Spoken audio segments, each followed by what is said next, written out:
So I call upon stage the founder of LMP Education Trust, Mr. PANT. He will talk about the artificial intelligence in schools, the why, the how, and how to go about it. Normally in conferences you're told to switch off your mobile phones, etc., etc. So I want to say switch on your mobile phones. Be polite to your other people, so either keep it on silent or use earphones. And I am using Twitter a lot. So from yesterday I've been posting messages on Twitter, and therefore the tweets are a supplement to what I'm saying. So typically what I put on the tweet is what I'm going to be elaborating over here.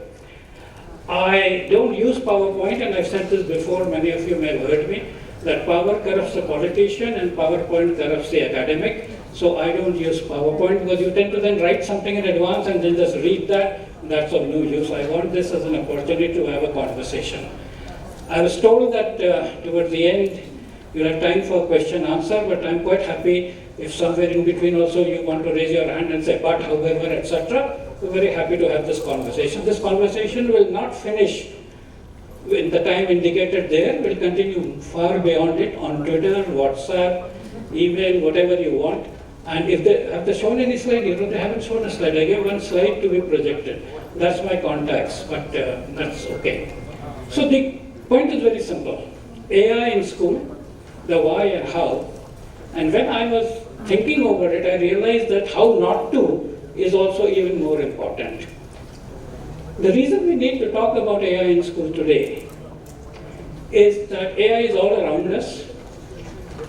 2 years ago at the World Economic Forum in January 2016, Klaus Schwab brought this notion that we are living in a fourth industrial age, or the fourth industrial revolution is up. And the fourth industrial revolution is about the convergence of the physical world, the information world, and the biological world. And this is a big difference because all of us were compartmentalized into physics, chemistry, maths, or zoology, botany, or commerce, or liberal arts, or something else. And now we are talking there is a fusion of all these in terms. And the biggest driver of all this is artificial intelligence. There are additional things also like blockchain and the Internet of Things and 3D printing and so on, but these are like collaterals. The main thing which is making a difference is artificial intelligence. There's a very interesting story, and I'll probably end up saying a lot of stories about physics because I come from that background and great physicists are my hero. So Albert Einstein has a story associated with him that when he was teaching at Institute of Advanced Study in Princeton, it was time to set a question paper, and as happens in universities, you write a question paper, give it to your teaching assistant, and then he does the logistics, making copies, distribution, holding the exams, and so on. And the teaching assistant is also a person well versed in physics. So he looked at the question paper and thought that maybe Albert Einstein has become a little absent-minded and said that, look here, professor, these are exactly the same questions you gave to the same set of students in the last exam 1 year ago. And Einstein said, you were right. The questions are the same, but the answers have changed. And this is true of education today. The questions are still the same. What is a good education? How do I prepare people for the future? What stages should that go through? And so on and so forth. But the answers have changed. And you have seen part of that when in the last few years you have suddenly seen that engineering education has completely lost its value. Management education is also in a reasonable crisis. And it's not others saying it. The IIT chairman himself says this, that there is no hope for engineering graduates as they exist. So what happened? Things changed.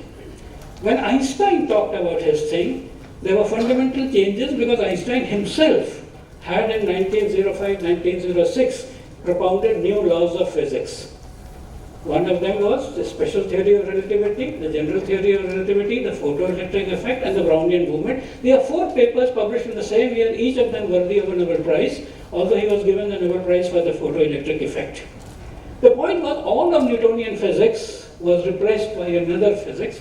Classical physics was replaced by quantum physics, and so on and so forth. What is the change in education today? And that is what I want to emphasize.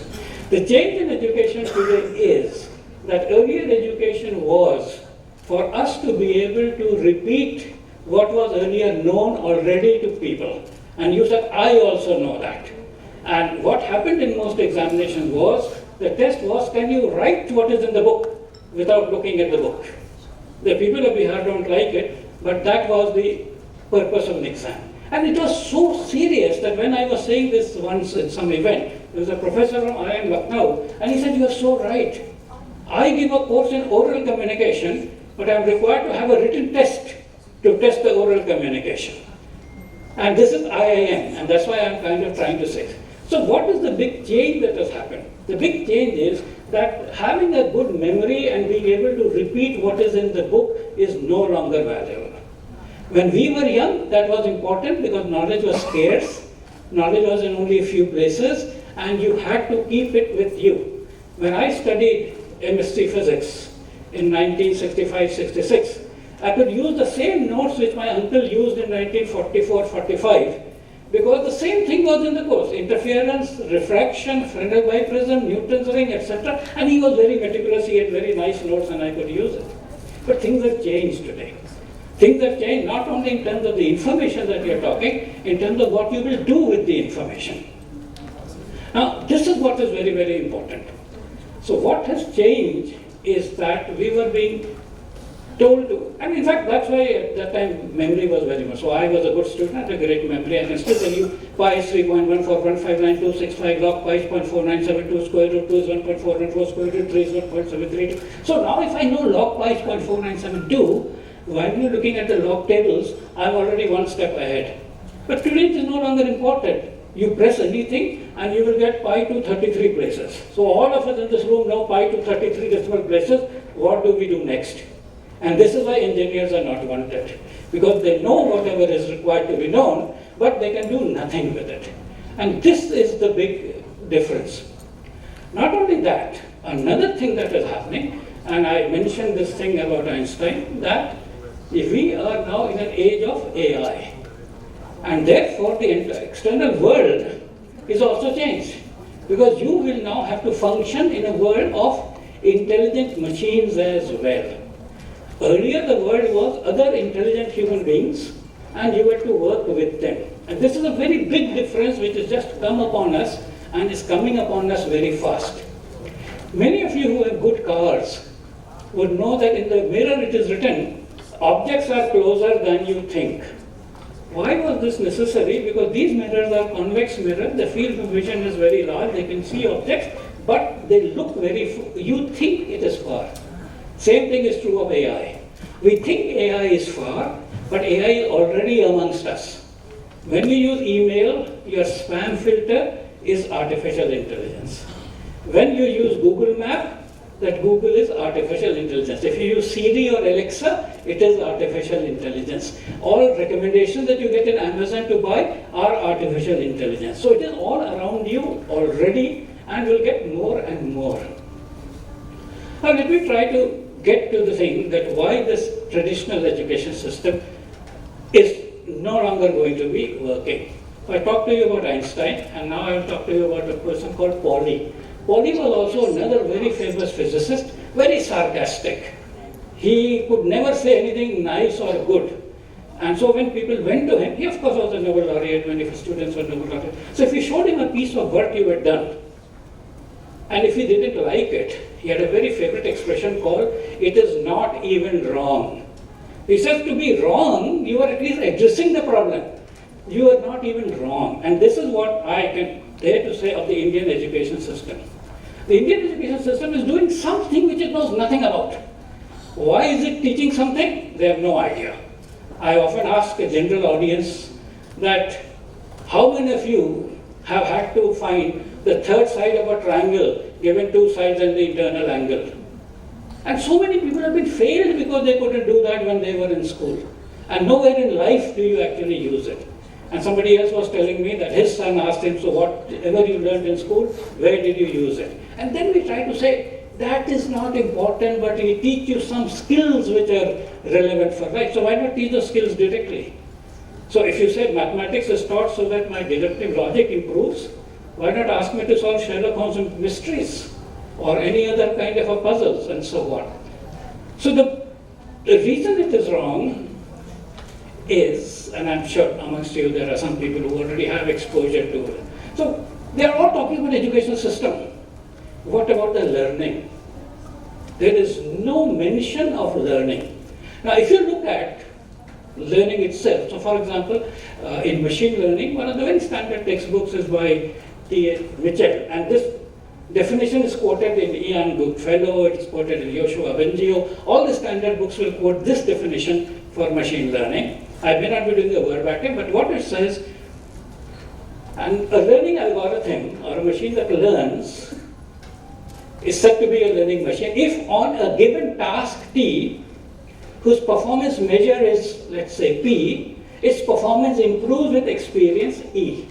So that is the definition. Then you can say this thing, the task was to recognize the image, in this thing, the task was to recognize the voice, in this case, the task was to correct the grammar, whatever. And then you have a measure.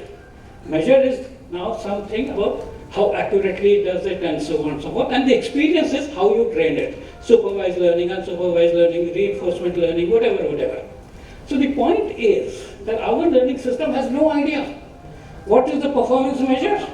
No idea. Can you say that this fellow is a better learner than this? No. You give some marks in a board exam. I have said very often that all board exams should come with a statutory warning that the marks obtained by the student have no correlation with his real abilities, and any correlation you find is purely incidental and is not part of the design. Because nobody has talked about learning. They said, I will give you some question paper, if you answer so much, you get some marks. That is good. It has nothing to do with the goal. It would not qualify even as the worst machine learning design, forget human learning design. Because unless you have a performance measure of what you are talking, how will you ever do this thing? So this is the reason why the traditional education will not be able to cope up with the challenges they have, because it is not a learning module at all. That is one of the biggest things. So when Pauli says it is not even wrong, you will understand that it's an education system, has got nothing to do with learning. Nobody talks about learning, a measure of learning, a definition of learning, an evaluation of learning, how good a learner are you, how quick a learner are you. What we need in the future is, how quickly can you learn new things by yourself so that you can use them. And this is why you will take help of artificial intelligence to learn better. So people start getting worried immediately. No, how can you do that? तो mobile भी नहीं आने देते class में, computer भी नहीं आने देते. You're saying AI नहीं हो classroom में. Now you're seeing me without specs today because I got an operation for cataract some time back and now I have intraocular lenses. But when I was a school student, I used to wear specs.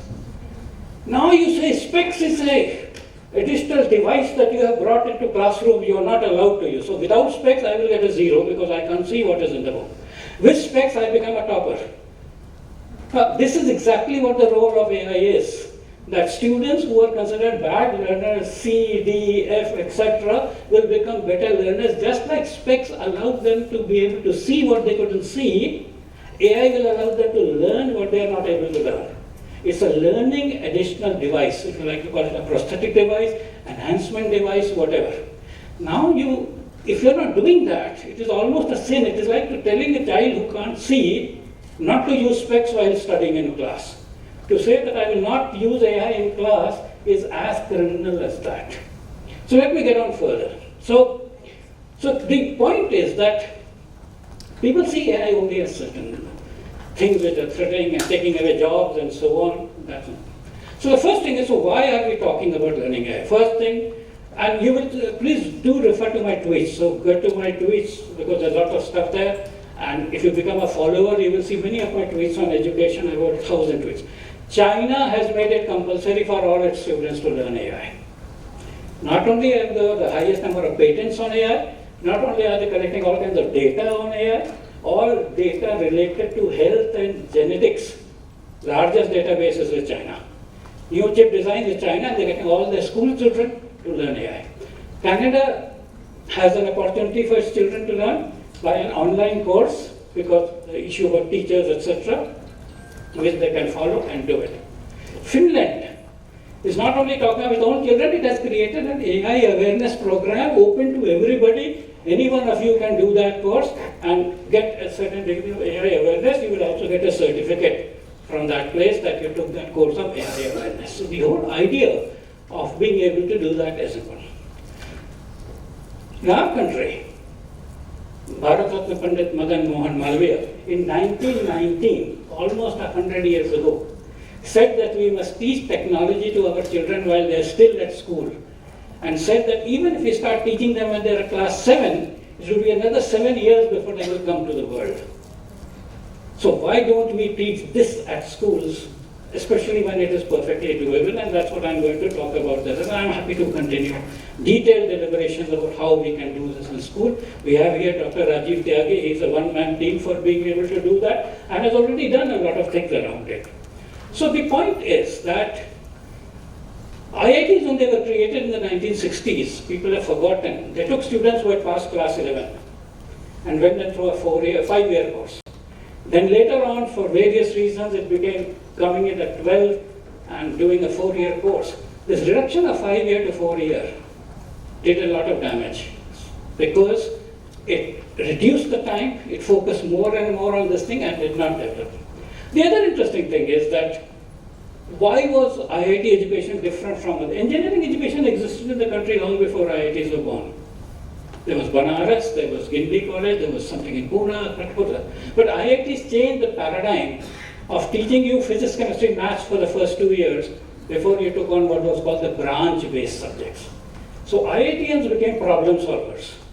So Raghuram Rajan does electrical engineering from IIT Delhi, becomes an economist, goes to World Bank, this thing, that thing, Reserve Bank, and so on. Why? Because he was not afraid of a second-order differential equation. The other engineers were very good at doing things, but did not understand fundamentals. So what I am trying to propagate is that if you teach these things at the school level, you're teaching them physics, you're teaching them chemistry, you're teaching them maths, you're teaching them biology, not always to the same person, and you're teaching them computing and so on. This is what is needed. You need to understand the concepts. It is very disheartening to see that NCERT in its books of class 9, 10th, 11th, 12th has a chapter on mathematical modeling at the end. No student reads that because it has not been asked in the question. But what else is AI if not mathematical modeling?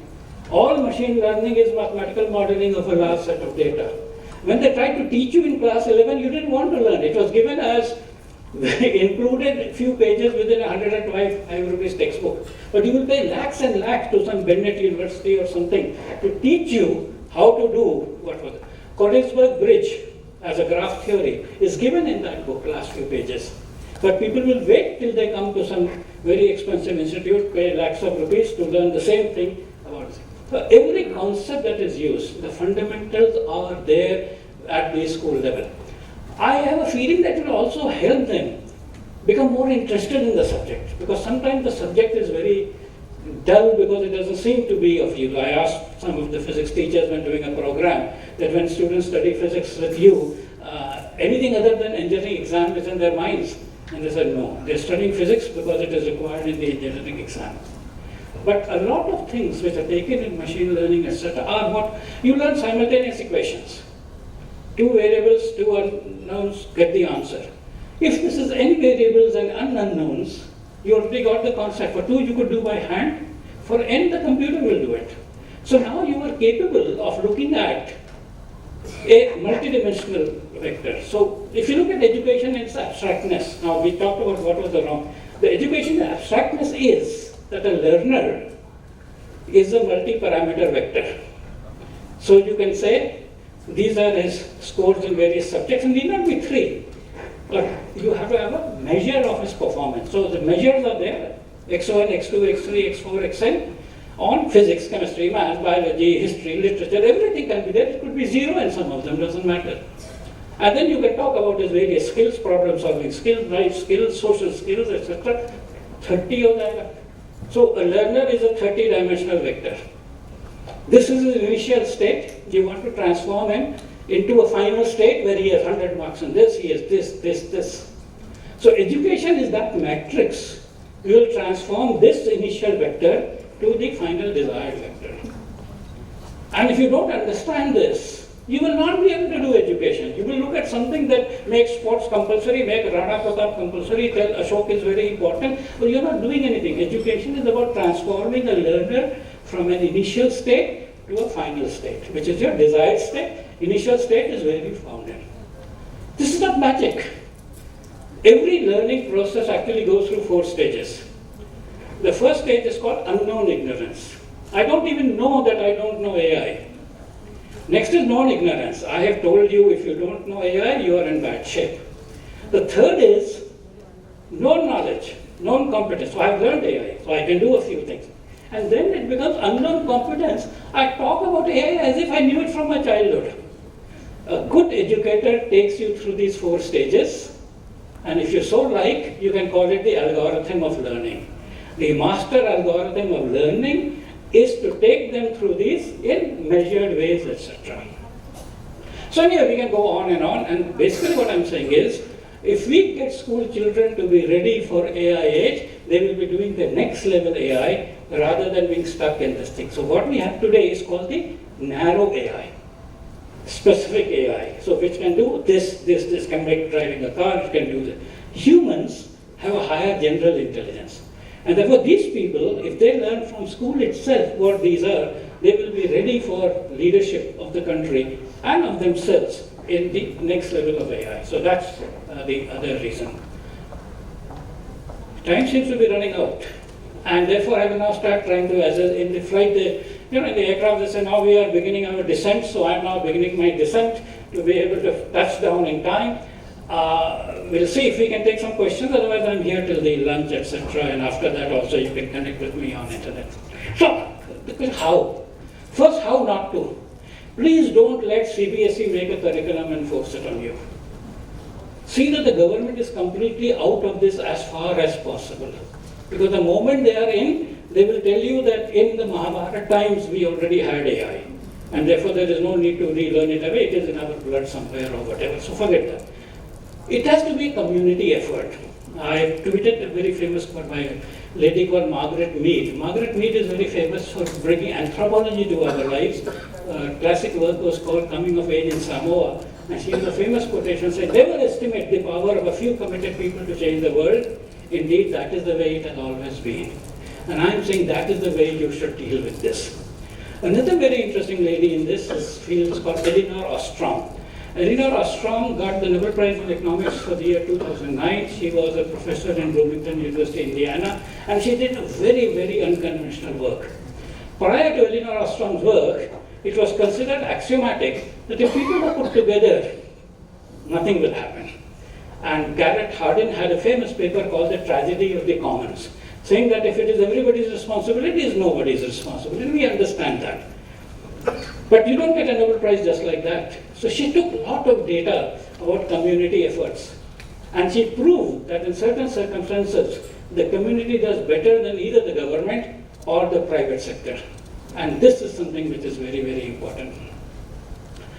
So the idea that a community, now if you look at science, all progress in science is made by the scientific community. Nobody else plays a role. They may play a role of funding, but not in terms of its management. So this is what I'm trying to say. Let's take the AI movement management amongst educators. How did this country learn how to use the mobile phone? There was no, I tease my IAS friends, you missed the big opportunity. There would be a Director General of Mobile Phone Training, a Deputy Director General of Android Training, a Deputy Director General of iOS, and Mobile Shikshan Bhavan somewhere in Lodi Estate, and all this disappeared because we learned it by ourselves. Let that be true of AI. Let us all learn AI by ourselves. Every school has physics teachers, chemistry teachers, maths teachers, computer teachers, biology teachers, and so on. So if I want to know about neural networks, I already have a biology teacher who knows neurons and brain and everything. I have a maths teacher who knows how to multiply matrices or teach how matrices can be put together. All the resource that you need is, they may need to be pushed up a little, get interested, but they can. Also change it, don't make it one more subject with equal weightage marks, etc., like what they did for computing and destroyed computer education in schools. Let this be exploratory. So instead of a classroom, you create a co-learning space. A classroom is where there is a domination by a sage on the stage. In a co-learning space, people are working together like guides by the side. Some people know more, some know. Some students themselves may know a lot more. And this is about peer learning, and you can therefore get that into this thing. So create a community of participants, a community of learners, create this kind of a thing, and let them develop products also. They will be able to keep track of what is the newest thing that is happening, what is it that fascinates people, and so on. So that is the most important. Don't think of a rigid curriculum, exam paper, etc., etc. Just nothing. What they have created is their portfolio. It is for them to see, and you will be surprised. I can guarantee you, if you do this with good conviction, your students will be placed in Google and Microsoft and Intel and Adobe and so on without any degree or any piece of paper. They may do the 12th board because it is good to have it. It's actually most useful as your proof of date of birth. That's the most important thing. That people who are in the pre-Aadhaar age have to have a high school certificate of date of birth because that's important. So that's the point. So lifelong learning, cooperative learning, learning together is very important. I'll actually mathematically prove it to you. For those of you, I'm sure all of you know enough mathematics. So suppose I am trained in teaching to a small group of people. So my best teaching is one-on-one, right? So if Utkarsh is in front of me, one-on-one, teaching is best. So if there are a large number of people, my teaching deteriorates. It becomes 1 upon n. And that's why you don't have classrooms of more than 20, 30 people. If my message has nothing to do with my audience, mitro, then it doesn't matter how many people are hearing me. I don't have to, it's independent of n. But suppose I have created a community place in this world space. So in my school or group, so I have set of people who are all interacting with each other. If there are n people, the interaction is n into n minus 1 upon 2, which is n squared. Therefore, learning becomes even better. So if I have a group of 20, 25 in a co-learning space, that learning is much better than the learning of a standard lecture format, even if it is 20. So this is the kind of model. So you said, why should you do it? How should we? I also want to give you one more thing on the why. He's now almost forgotten, but Jawaharlal Nehru was our founding Prime Minister. He died on 27th of May 1964. It was not a sudden death. He was keeping ill for a while, but the nation was not kind of prepared for it. At that time, we all believed that after Nehru, there can't be any India and so on and so forth. So hurriedly, Lal Bahadur Shastri was made the Prime Minister. Congress Party was still in power. Lal Bahadur Shastri died under mysterious circumstances in Tashkent in January 66. I know the hotel where it was because in one of my consulting with Tashkent, Uzbekistan now, I was taken to that hotel and said, this is where I said, I'm not staying here, take me back to my other hotel. So I went back to the hotel where Shastri had not died. But the interesting thing happened when Shastri died. When Shastri died, the issue was who will become the Prime Minister. Indira Gandhi, etc. were not in the running. And S.K. Patil, who was the boss of the Congress from Bombay, he proposed to the then President K. Kamraj, why don't you become the Prime Minister of India? And there's a classic reply, you must Google and see. He says, no English, no Hindi, how?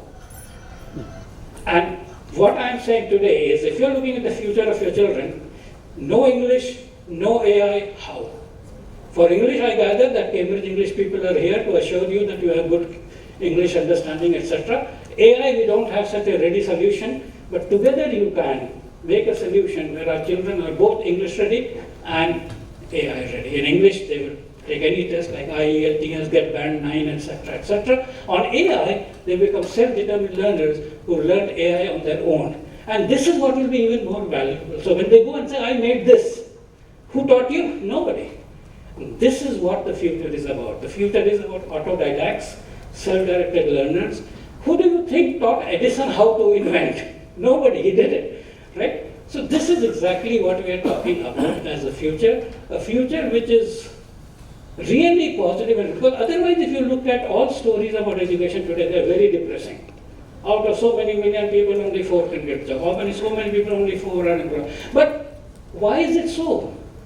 Because you didn't think of it. You didn't see what is required at the end of the education. What is the goal of the education? So what was the task that you should accomplish, you didn't do. What is the measure of that, you didn't do. What is the experience you will design, you didn't look at. So what every standard definition of machine learning does, you didn't do. And today is of course Hindi Divas, so I should also end up with Hindi. You know, Kabir had said this very well. Boya ped babul ka, to aam kahan se hoye. So this is what is the real thing. That if you are not designing for the purpose, then you can be very disappointed, because what you did was something, what you got was accordingly, and you were disappointed with the results. Now it's time to change.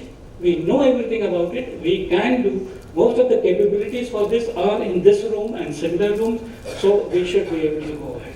So thank you very much.